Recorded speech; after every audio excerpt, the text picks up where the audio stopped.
Mists. "Have you seen Ursa Majors?" Red Turnip asked. "Well, I've seen an Ursa Minor, if that counts," Rainbow Dash said as she flapped her wings over the marching caravan. "And along the way here I could have sworn I saw some wicked awesome-looking timber wolves." The stallions murmured among themselves. A group of wagon-pulling ponies that had otherwise ignored Rainbow Dash earlier were suddenly captivated by her presence. "Have you seen any mountains along your journey?" another one asked. "Heh, yeah." Rainbow Dash folded her front limbs and rolled her eyes in mid-flight. "I've seen my fair share of mountains, all right. I even flew into one of them, poked my head around, and ran into a bunch of ugly quarry eels."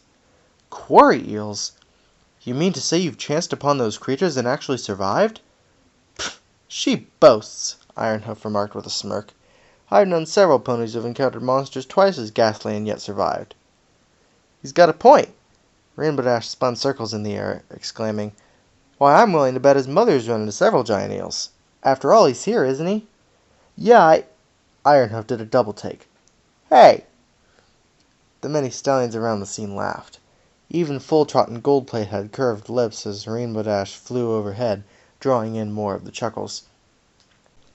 "If you came from Equestria, then you must have encountered several unicorns," Red Turnip spoke. "Is it true that a non-unicorn nose bleeds whenever a magical horn nearby projects energy? If that was true, I would have died from passing out years ago."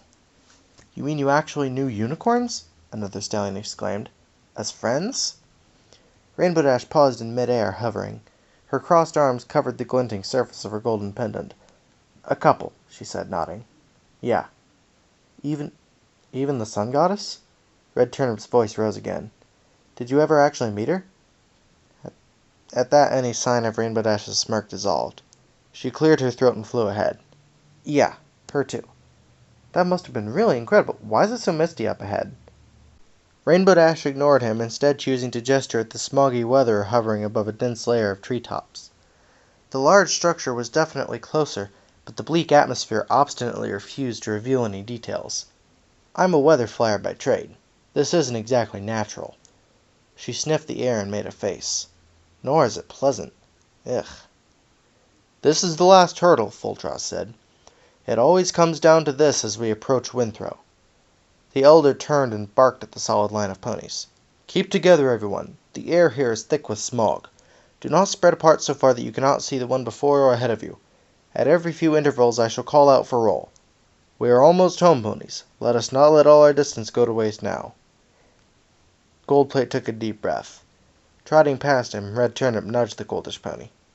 "What, you scared, Pipsqueak?" Red Turnip grinned. Goldplate frowned. "Not at all." He shifted the weight on his buckling shoulders and shuffled ahead. "I've marched over this path dozens of times." "Yeah." Ironhoof suppressed a snicker as he trudged along. "In your mama's womb, maybe." A few stallions chuckled. Goldplate rolled his eyes. Adjusting the hood over his golden head, he glanced up at the foreboding mists, shuddered, and moved along.